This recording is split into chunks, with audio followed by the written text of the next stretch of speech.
అంత డెడికేషన్గా వర్క్ చేసిన మీకు బీజేపీలో అంత ప్రాధాన్యత లేదు అనే మాట వినిపిస్తుంది. అంటే ఇప్పుడు మర్రి శశిధర్ రెడ్డి గారు అంటే ఆయన స్టేట్ లీడర్, కానీ ఎక్కడో పార్టీ అధ్యక్షుడిగానో పార్టీ వర్కింగ్ ప్రెసిడెంట్గానో ఈ పోస్టులో చూడాలనుకుంటారు. ఎందుకంటే మీ అభిమానులు అందరూ కూడా మర్రి శశిధర్ రెడ్డి గారు కొంతమంది 3-4 తర్వాత ఉన్నారు అనే చర్చ ఒకటి జరుగుతుంది. ఎంతవరకు నిజం ఇది? నేను ఎప్పుడు అట్లాంటివి అనుకోలేదు.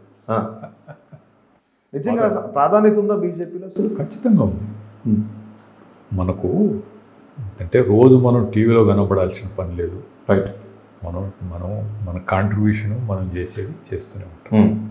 నేను ఎప్పుడు నేను ఓపెనింగ్లోనే చెప్పాను, అవును, పదవులతో సంబంధం లేదు మనం చేసే పని.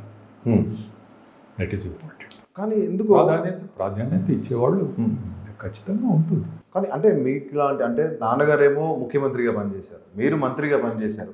ఇంత సీనియారిటీని దాదాపుగా 40 ఏళ్ళు 4 దశాబ్దాలు ఉన్న సీనియారిటీని బీజేపీ వాడుకోవడంలో వెనకబడిపోతుంది అనే మాట కూడా ఉంది.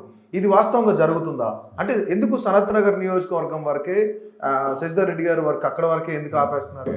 ఎలక్షన్ తర్వాత నేను మొత్తం రాష్ట్ర వ్యాప్తంగా నేను పనిచేస్తున్నాను.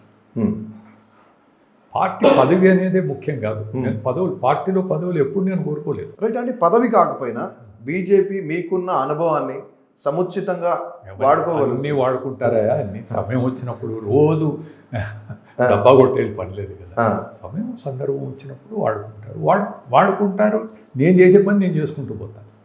నా తృప్తి నాకుంది. అది ప్రజలకు మంచి జరిగేటువంటి పని ఖచ్చితంగా పార్టీలో కూడా అందరూ గుర్తిస్తున్నారు.